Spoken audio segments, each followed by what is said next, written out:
I mean, this is a typical pathology of the United States, to be honest. If you have something that they want, if you have something that they need, then they hate you.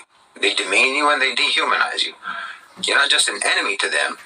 You're not even human. They need you to not be human so that they can morally justify to themselves all of the cruelty and the brutality that they will employ against you to exploit you, to use you, and to pillage whatever you have that they want.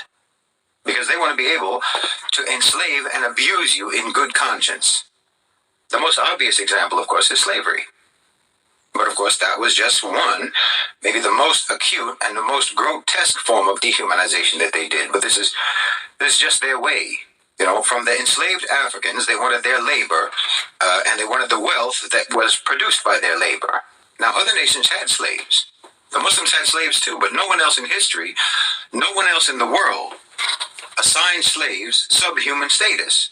As I've talked about before, slaves in the Muslim world could rise to an even higher socioeconomic status than their masters. In the Muslim world, the slave and the owner were brothers. But in America, the slave was considered a beast of burden, and the owner of the slave was a sadistic beast master. Now, they needed it to be this way. They needed it to be this way because fundamentally, they do not know how or do not believe in peaceful, equitable transactions. They don't believe in mutual benefit. Mutual benefit to them represents some kind of loss for them. They don't believe in harmonious relations, fair transactions, fair exchange, and all of that. They believe in conquest. America was built on stolen land and sustained by stolen labor. And it has a long-standing habit, a tradition, of dehumanizing those who possess what it desires. So for the African slaves, they were dehumanized for their labor, for the sweat and tears that built the foundation of a nation claiming freedom for all. But they had to dehumanize them in order to make that claim, you see, because they wanted to be able to pretend that they were good, righteous, enlightened people who believed that all men are created equal. But they also wanted to continue treating African slaves as less than human, as less than equal. So they had to invent this idea that, well, they're not fully human, so therefore it doesn't count. It wasn't a violation of their principles to treat beasts of burden as unequal. By dehumanizing them, they were able to convince themselves that chattel slavery didn't contradict with their claims of virtue. Or you can look at the Native Americans. The indigenous inhabitants of that land for centuries were dehumanized for the richness beneath their feet, for the land. They were pushed to the margins. Their cultures were erased. The lands that they held sacred were violated, all for America's insatiable, ruthless hunger for more, for expansion, for dominance. They don't understand the idea of coexistence, of peace and harmony.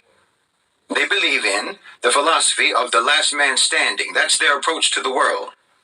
First within what's now the territorial United States, and then the entire Western Hemisphere, and then to the whole planet. This is what they applied. Mexico, Central America, South America, you see the Latin Americans, their natural resources were sought, and so their sovereignty was trampled upon.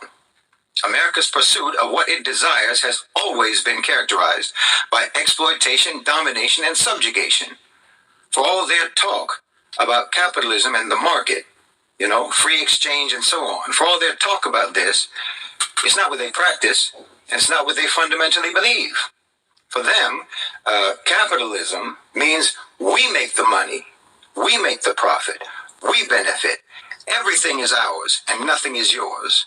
Well, that's not capitalism. It's barbarism. It's piracy. You can't go into a business deal or a negotiation with that mentality. That's the mentality that you have when you commit a bank robbery, not a business agreement. But you see, they can't admit to themselves that they're actually just glorified pirates. Glorified mafiosos, marauders, because they have a need to believe about themselves that they're good, enlightened, civilized people. So the only way that they can reconcile their barbaric instincts with their need to believe in their own goodness is by dehumanizing everyone else, dehumanizing everyone who has what they want, and they want everything. The United States is the only country in the world who literally and seriously believes that control over the entire planet is vital to their national interests. Imagine. And we've gotten used to American dominance. We think the world actually has to operate like this. We imagine that there's no other way for international relations to be carried out except by means of hegemonic power. But of course, that's not correct. Just because one country or even a few countries have more power than others, that does not necessarily mean or automatically mean that everyone else just has to kowtow to them and be exploited and be pushed around and do as they're told. It doesn't have to be like that. That's a Western model, and it originates from the Western psyche, which developed through their own peculiar history and their own peculiar culture. Not everyone's like that. In fact, most people aren't like that. Are you like that? Of course not. It's abnormal. The truth is that even most average Westerners, most average Americans are not like that. And I think it's even less and less prevalent now among the common people in the United States, precisely because their own government, their own elites are now dehumanizing even them, subjugating even them, treating their own citizens as a subcategory of the human race who deserve to be exploited and disposed of after use.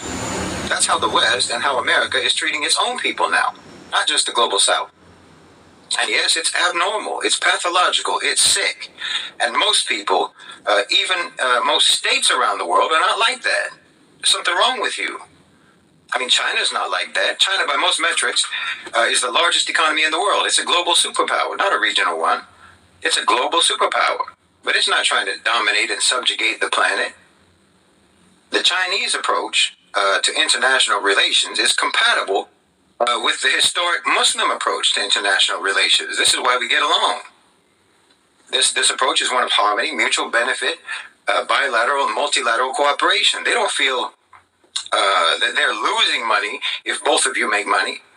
They don't regard your prosperity or the prosperity of others as a threat to their own prosperity. They believe in mutually profitable transactions.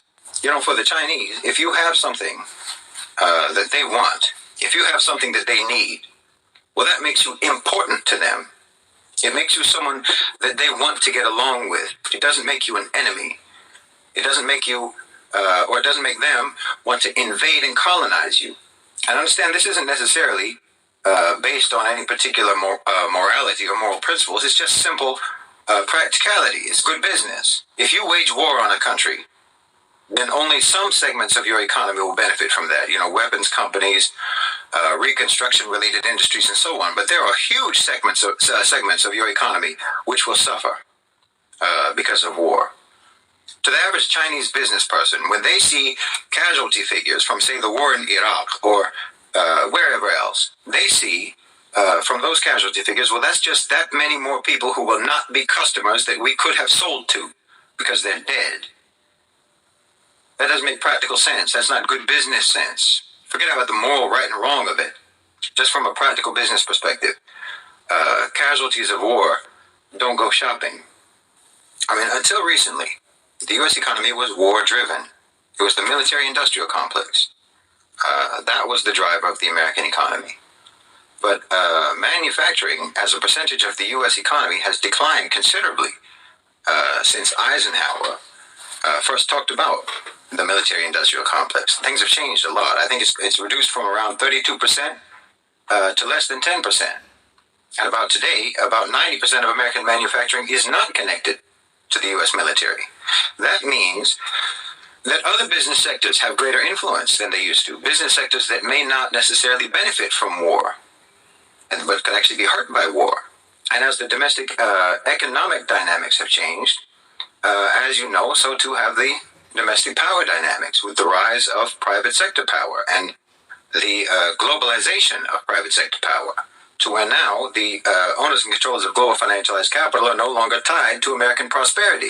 In other words, the old American model of domination and subjugation is not as appealing as it used to be, because the OCGFC have more diverse interests around the world. And I think that they, being profit-driven and being practical, are going to be inclining more and more towards the Chinese approach to international affairs, the Muslim approach to international affairs, the BRICS approach to international affairs. And I think that's what's happening.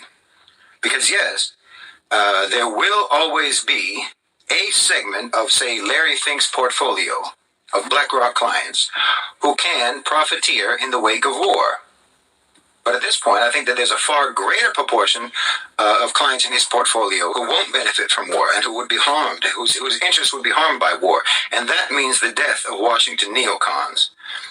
So the military-industrial complex created a monster, the neocons, the neoconservatives in Washington, whose policy proposals, for any kind of international policy proposals, always involve bombing. So they created this monster, but now that monster is redundant.